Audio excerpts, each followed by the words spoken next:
Esse é o Mundo em Revolução e nós vamos falar agora sobre a situação na Ucrânia, hoje, dia 28 de novembro de 2023, 8 horas da manhã aqui no Rio de Janeiro, 1 hora da tarde lá em Kiev, no momento que eu gravo esse vídeo. Vamos falar um pouco sobre as consequências ainda da grande tempestade que aconteceu ontem, mas ainda está muito revolto o mar aqui na região do Mar Negro, né? E também, mas isso não impediu que houvessem várias ações militares aqui. Os ucranianos atingiram Skadovsk, aqui no sul de Kherson, também Donetsk e Orlivka, aqui na região próximo a Avdiivka, ataques muito grandes. Também em Tokmak teve destruição ucraniana aqui, né? Na linha de frente não tem nenhuma grande novidade, os russos tentaram avançar em Avdiivka, mas o que aconteceu foi que, na verdade, uma contraofensiva ucraniana aqui em Stepov empurrou os russos uma boa quantidade de metros aqui para dentro de Krasnohorivka, né? Então, uma boa notícia aqui em Avdiivka. Mais um executivo russo, mais um dos oligarcas lá, teve um ataque cardíaco aos 42 anos de idade, coitado, depois de tomar um chá, com certeza, e morreu. O vice-presidente do Sberbank, lá na Rússia, né? E, infelizmente, a gente ficou sabendo também que a mulher do Budanov foi envenenada pelos russos. Ela tá bem, tá no hospital, tá recebendo tratamento, mas é sempre arriscado esse tipo de coisa, sempre preocupante esse tipo de situação, né? Bom, e vamos falar também sobre os brasileiros que lançaram um vídeo lá, lutando lá na Ucrânia, muito bacana o vídeo dos brasileiros ali. Vamos falar sobre essas e outras notícias em detalhes. As notícias foram sugeridas por John27, Ancapcu e várias outras pessoas. Obrigado aí ao pessoal que sugeriu notícias lá no nosso site, no visãolibertaria.com. Obrigado a você que está assistindo o nosso vídeo. Se você gosta do nosso conteúdo, por favor, deixa o seu like e se inscreva aqui no canal, né? E deixa eu lembrar vocês, eu estou indo para o Uruguai nesse sábado agora, dia 2 de dezembro. Então vocês sabem como é que é o esquema, eu vou ficar uma semana lá em Montevidéu, depois eu vou até Buenos Aires para assistir a posse do Milei e volto depois disso no dia 11 de dezembro, né? Então vocês sabem como é que é o esquema, deve ter vídeo diário da Ucrânia e de Israel também nesse período, mas pode ser que tenha que sair fora do horário, atrase uma coisa ou outra, pode ser que o vídeo fique um pouco mais curto, porque eu vou estar viajando, mas uma semaninha só agora no início de dezembro, né? Bom, falando aqui sobre a situação, teve um pequeno ataque de drones e mísseis, mas coisa pequena mesmo, foi tudo derrubado pelos ucranianos aqui. Os ucranianos, por seu lado, atingiram uma refinaria russa lá em Ryazan. Ryazan fica aqui a uma distância considerável aqui da linha de frente, e eles conseguiram atingir aqui. O barulho já é dos carros disparando, né, com o alarme dos carros disparando depois do drone ter atingido alguma coisa ali, né? Também parece que foram drones, aqui é um caso de interceptação, um drone ucraniano que foi destruído nos céus lá de Ryazan, né? Mas certamente teve impacto também, como a gente viu no outro vídeo, teve drone ucraniano que atingiu o chão, né? Isso aqui é a imagem aérea da explosão que aconteceu na base, no quartel lá dos russos, próximo de Volgogrado, né? Isso aconteceu no dia 16 de novembro, os ucranianos lançaram um ataque de drones ali, e teve uma grande explosão e coisa e tal, mas olha só o quanto que foi destruído da base dos russos aqui, ó. Esse armazém só, tá vendo aqui, ó? De um dia para o outro, um armazém só foi destruído ali. A base é bem grande, tem um bocado de armazém. Eu diria que já dava para os ucranianos brincarem de novo nessa base, hein? Tem mais coisa para destruir ali. Bom, mas o que os ucranianos fizeram agora, nessa noite de ontem para hoje, teve explosões aqui em Donetsk, uma grande explosão aqui, na verdade mais de uma, né? Aparentemente é munição detonando ali depois de atingir Donetsk, né? O vídeo mostra aqui a munição detonando. Aqui também outra visão de Donetsk, que aconteceu ontem por volta das 9 horas da noite. Aqui mais explosões, aqui também dá para ver o céu aqui se iluminando com a munição explodindo, né? Muita munição secundária, muita explosão secundária nesse ponto aqui, né? Também teve aqui na região de Orlivka. Orlivka é um pouco mais para cima aqui. Então, Orlivka também teve ataque aqui ucraniano, né? Certamente esses dois ataques aqui visando a retaguarda russa aqui em Avdiivka. Os russos continuam tentando avançar aqui, não conseguiram, a gente vai falar sobre isso. Ao contrário, os ucranianos avançaram de ontem para hoje aqui em Avdiivka, mas evidentemente que é a tática russa do cansaço, né? Eles vão jogando um monte de corpos russos lá, até que chega uma hora que os ucranianos que estão ali estão cansados de batalhar aqui, e é essa a expectativa dos russos, né? Então é importante destruir esse depósito de munição aqui, né? Além disso, a gente tem duas informações de outros ataques que a gente não tem a imagem, tá? A gente sabe que teve o ataque, mas não temos as imagens desse ataque. Uma aqui é em Skadovsk, aqui na região sul de Kherson, né? Nessa região aqui, essa parte sul de Kherson está toda ocupada pelos russos ainda. Skadovsk é uma cidade muito bacana, tem vários hotéis, vários resorts, é uma cidade praiana lá para eles. E os russos têm usado isso como base militar, né? Eles usam esses grandes hotéis, esses grandes resorts como bases militares, e alguma coisa foi atingida aqui. A gente não tem mais informações, mas imagina que vamos ter em algum momento, né?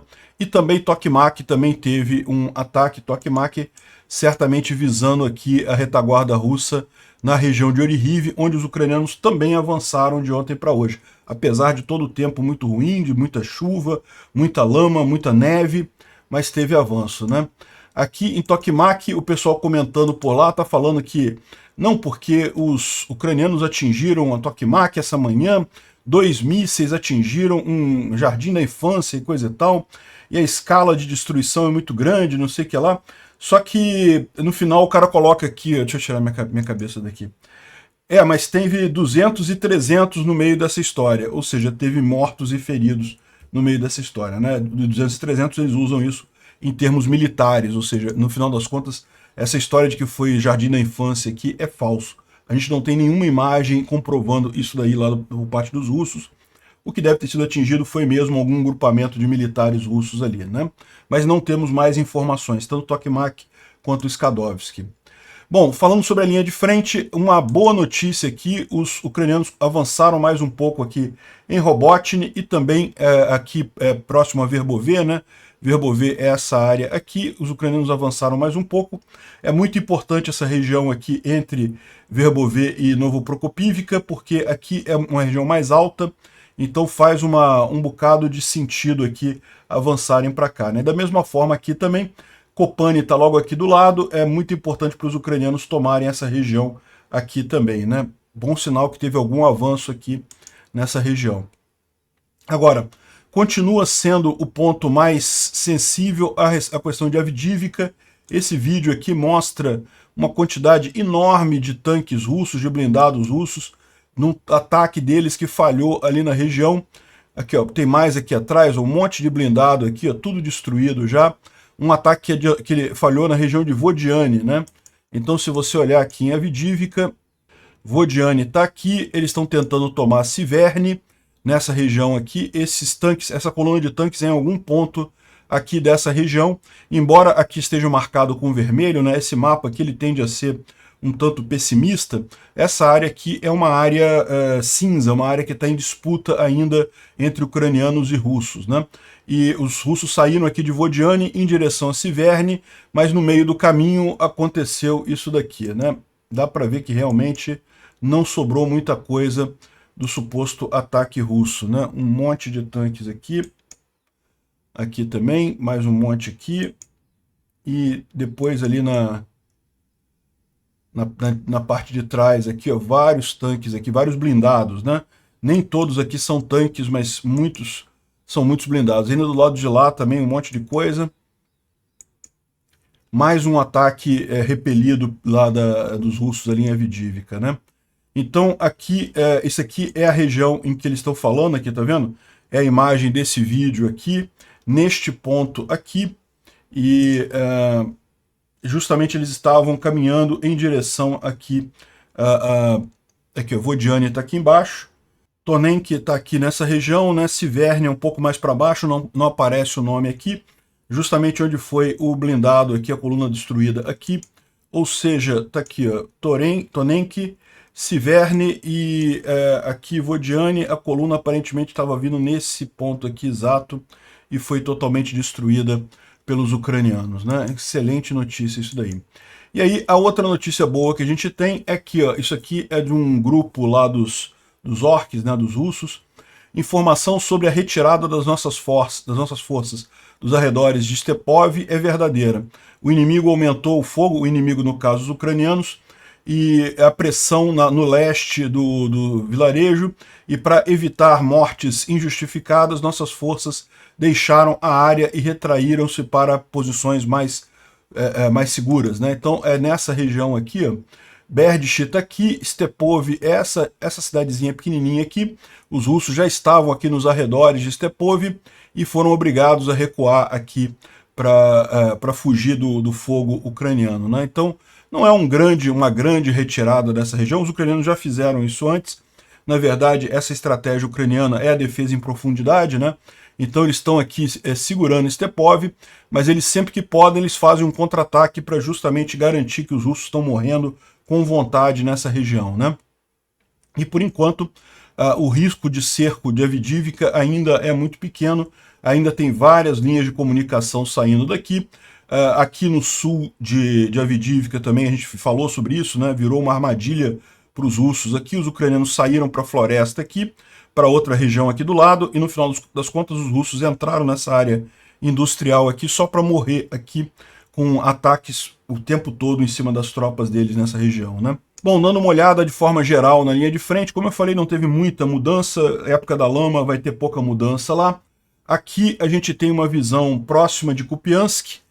Aqui os russos avançaram um pouco em direção a Sinkivka, não tomaram a cidade de Sinkivka, mas avançaram um pouco em direção a Sinkivka, né? Essa área aqui é uma área que já foi e voltou várias vezes, então sempre está trocando de mãos essa região aqui entre Liman, Pershi e Sinkivka, aqui próximo a Kupiansk, né?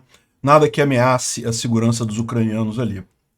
Bom, aqui de novo em Kuzemivka, Novoselivka, mesma coisa, aqui também os ucranianos trocam de mãos, Novoselivka já teve na mão dos ucranianos, agora está na mão dos russos, depois os ucranianos tomam de novo. Novoselivka é essa cidadezinha aqui, próximo de Kuzemivka, Kuzemivka muito maior.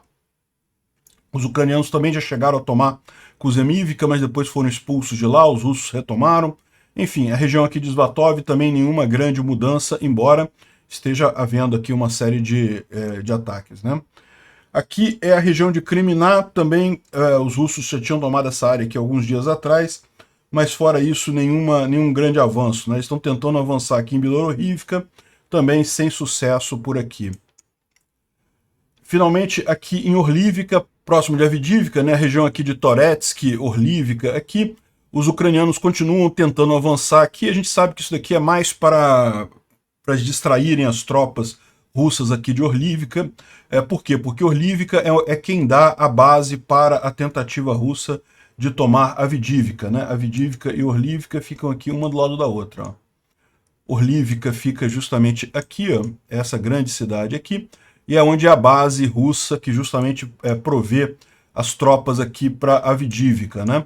Então os ucranianos estão avançando aqui por Toretsk, justamente tentando distrair os russos aqui, criar problemas para os russos aqui, né? Tem mais aqui na própria cidade de...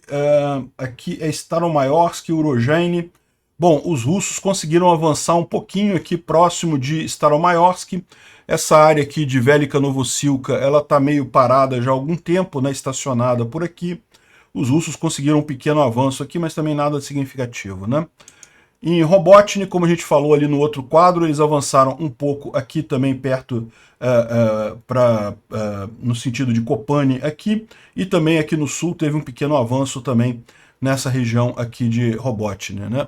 Aqui a área em Krink não teve grandes mudanças aqui, teve pouca coisa, apesar de que a informação que a gente tem é que tem muita movimentação ucraniana nessa região, tá? Ou seja, os ucranianos estão preparando alguma coisa aqui. Parece que eles estão aproveitando que o tempo está muito ruim lá, né? Tá nevando, tá com vento, tempestade, coisa e tal. Então eles estão aproveitando esse tempo ruim que dificulta os russos também contra-atacarem eles e estão reforçando muito as posições aqui nessa região de Krink, né? Então é isso daí, mais um dia de poucas novidades ali na linha de frente. Agora, olha só o que eu estou falando aqui, ó. O Ozint Uri, ele é um militar ucraniano, né? Ele fala aqui que o Centro Estratégico de Comando Ucraniano hoje cedo. Silêncio salva vidas. Amigos ucranianos, profissionais da mídia e líderes de opinião. As Forças Armadas da Ucrânia pedem que vocês não deem spoiler de surpresas para os russos. Acreditem-me, nós sabemos o quão difícil é manter informação quando você quer trocar ideias excitantes, né? mas agora não é a hora para indicar que alguma coisa interessante pode acontecer em algum lugar. Os mais inesperados plot twists, né, os mais inesperadas mudanças, é bom que seja para o inimigo, que ele não saiba, né? Quanto menos o inimigo souber disso, melhor é para todos nós. Então pedimos que vocês, o pessoal das Forças Armadas Ucranianas, fiquem quietos, não falem muita coisa, né? A verdade é que a gente não sabe de muita coisa. O que eu tenho falando para vocês, a linha de frente está meio parada mesmo esses últimos dias devido ao tempo lá na Ucrânia, né? Bom, o Instituto para o Estudo da Guerra fala aqui sobre o ciclone que aconteceu ontem no Mar Negro e coisa e tal. Basicamente fala sobre isso daí, não tem nenhuma grande novidade aqui em termos de informações, né? Bom, a gente teve uma reportagem britânica dizendo que as perdas russas ali em Avdiivka são absolutamente acima do normal. A gente já falou sobre isso, 20-1 russos mortos ali na região, né? E um relatório britânico diz que em novembro os invasores russos sofreram uma das mais altas taxas de morte de toda a guerra tentando ocupar Avdiivka e coisa e tal. E esse rapaz aqui é um russo que é um dos primeiros voluntários da guerra, e ele disse nessa entrevista que não, de fato, as perdas são muito altas. Eu estive lá por 10 dias e mais de 1000 pessoas morreram em 10 dias.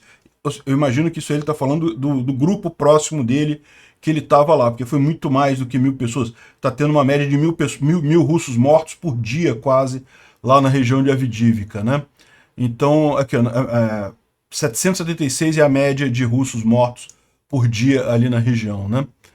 Bom, sim, que bom que essa imagem não está aparecendo para vocês, mas um ponto que pode fazer diferença nesse inverno é que tipicamente as tropas ucranianas estão melhor equipadas para o frio do que as tropas russas, né?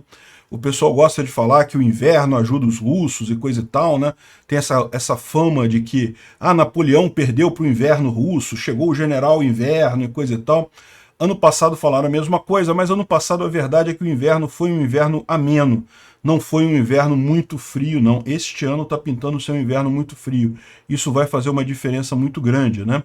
E, de fato, se você comparar com outras tropas da Europa, França, Inglaterra, onde o clima é mais ameno que nessa região da Europa, né, o leste da Europa, os russos realmente levam vantagem, eles costumam ter equipamentos mais preparados para o frio, as próprias pessoas estão mais acostumadas com o frio, né? Mas os ucranianos também, os ucranianos estão acostumados com o clima dali, aliás, estão mais acostumados ainda, porque a guerra está acontecendo dentro da própria Ucrânia, e com apoio internacional eles têm recebido muito equipamento para se manter nesse frio. Por outro lado, os russos têm tido problemas aqui, é o que fala, é o que mostra essa imagem aqui, que realmente não é uma coisa boa de ser mostrada. Outra coisa legal, né? Parece que a munição da Coreia do Norte está se provando fatal para os russos, né? Ou seja, fatal no sentido de que está explodindo o barril das armas, né? São munições velhas que não têm o desenho apropriado, acabam... na verdade, o barril das armas tem que ser trocado de tempos em tempos, tá? De canhão, obus, dos tanques, isso tem que ser trocado mesmo de tempos em tempos. Numa guerra, ainda mais uma guerra intensa como a gente está vendo agora, é muito difícil fazer isso. Então parece que a munição da Coreia do Norte está mais prejudicando do que ajudando os russos, né? Bom, tivemos também, por falar em russos mortos, né? A gente está falando aqui o tema russos mortos. O Nikolai Vazev, de 42 anos, que chato, cara, teve um ataque cardíaco. Fico imaginando se ele estava tomando chá na hora que ele teve o ataque cardíaco, né? O pessoal já está brincando aqui, ó. Early Grave. Tem um chá famoso em inglês, Earl Grey, eu não vou saber falar isso não. Mas enfim, e eles botaram aqui Early Grave, né? Túmulo cedo, né? Túmulo adiantado, é o chazinho do Vladimir aqui. Enfim, o pessoal já está brincando que o cara morreu. A gente não sabe, pode ter sido um ataque cardíaco mesmo. Ataque cardíaco aos 40 anos costuma ser fatal, realmente. Não é ao contrário do que você pode imaginar. A pessoa ter ataque cardíaco mais velho, ela costuma sobreviver com uma taxa maior do que pessoas jovens que têm ataque cardíaco, né? Enfim, outro ponto aqui, Kiev acabou de confirmar que a mulher do Budanov foi envenenada. Infelizmente, ela teve um envenenamento por metais pesados. Não se sabe exatamente o que aconteceu. Ela está no hospital sendo tratada. Bom, a vantagem da Ucrânia é essa. Já foram tantos casos de envenenamento de pessoas pelos russos que eles já têm até um know-how de como tratar esse pessoal lá na Ucrânia. Eles não falam como é que está a situação da saúde dela. Ela está viva, ela está no hospital se tratando, mas não dá para saber se é algo sério ou se é um envenenamento simples e coisa e tal. Enfim, o nome dela é Mariana Budanova e ela está lá no hospital sendo cuidada, né? Isso vai deixar o Budanov chateado, cara. Coitado dos russos. Para vocês verem o tamanho do desespero dos russos aqui, ó, o Dmitry Peskov, ele falou que se a União Europeia impor mais uma sanção para a Rússia, que ele vai fazer um bloqueio naval de toda a Europa. Aí o pessoal dizendo aqui, ó, boa sorte, Rússia. Olha só o que ele teria que fazer de bloqueio naval para botar um bloqueio naval em toda a Europa, né? É impossível a Rússia fazer isso. A Rússia nem tem marinha direito, né?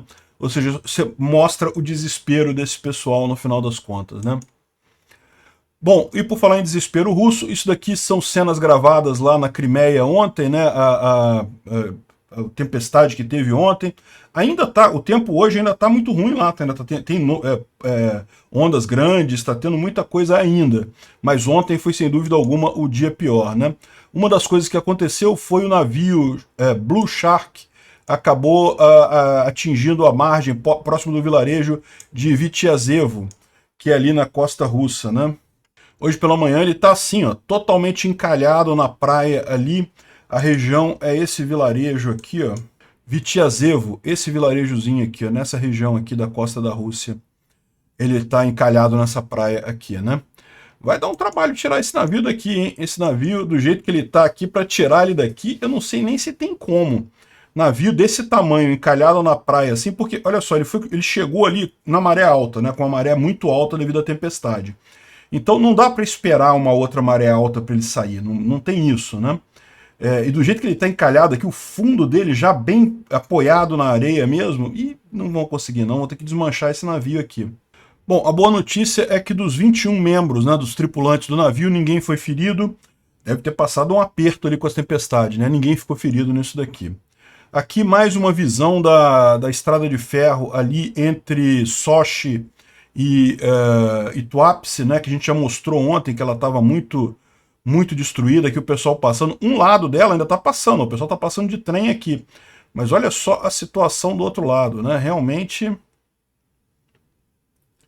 chega a ser meio perturbador o pessoal tá usando um lado dessa ferrovia aí do jeito que ela tá, né, a sustentação nisso daí não pode estar muito boa.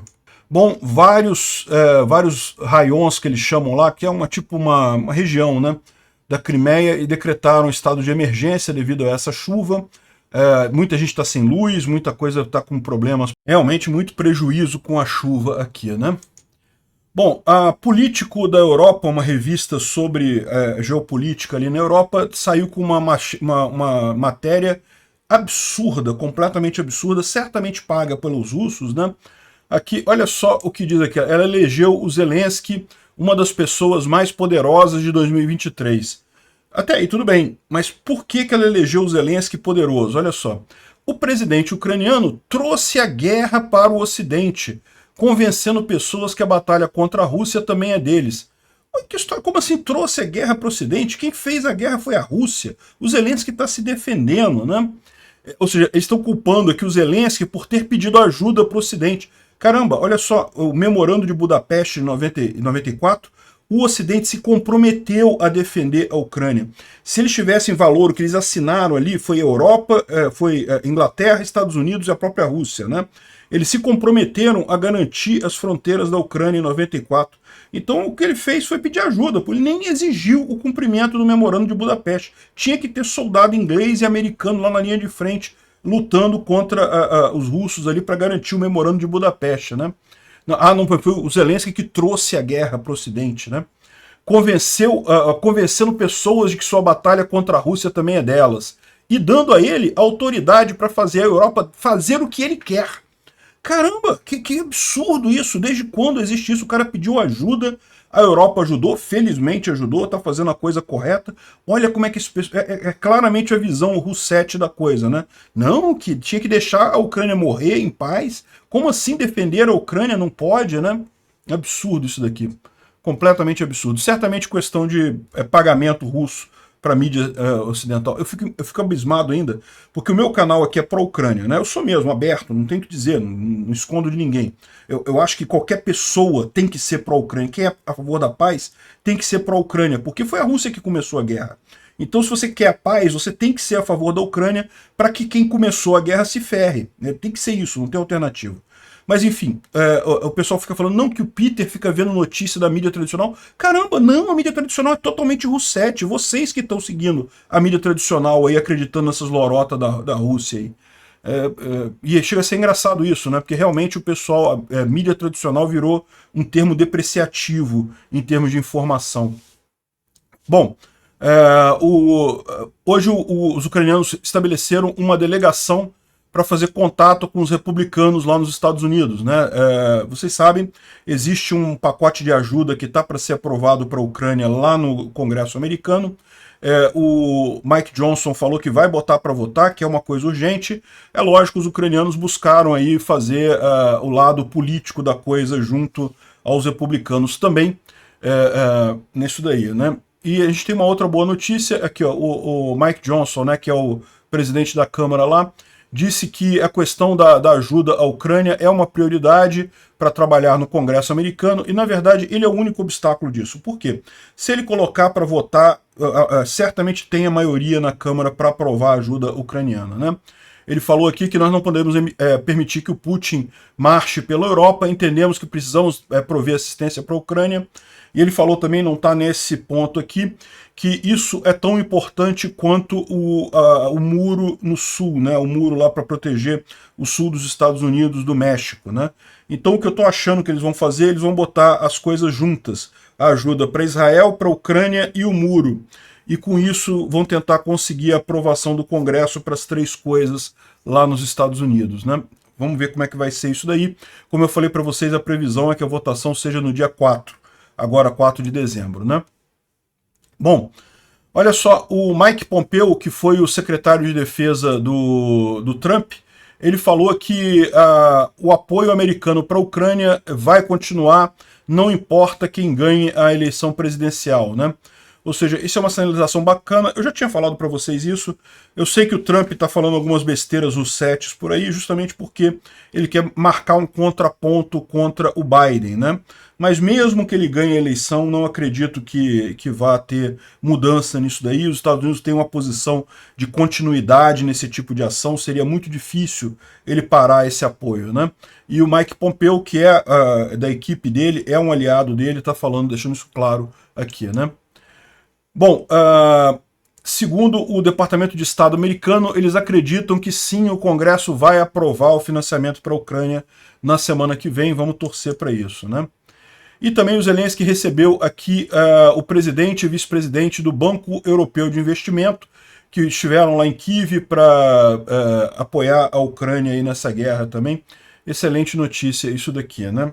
Agora tem um videozinho que eu vou tocar aqui do grupo de brasileiros lutando lá na Ucrânia. A gente não tem informação de onde exatamente é isso daqui, né? Mas não falam aqui aonde exatamente. Mas é bacana ver o pessoal brigando ali. Não dá para ver muita coisa, tá? Mas vocês sabem que no momento que eu tocar esse vídeo aqui, eu vou perder a monetização desse vídeo, né?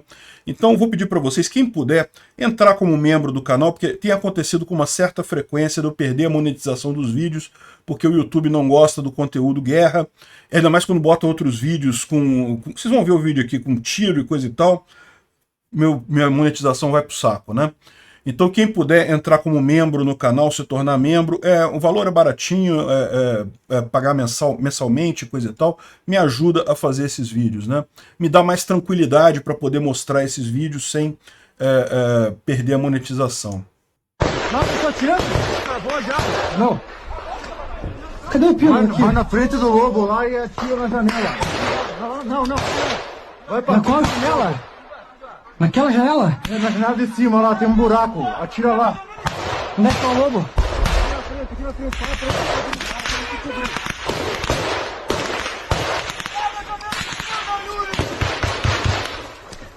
Toreto! Sai de trás!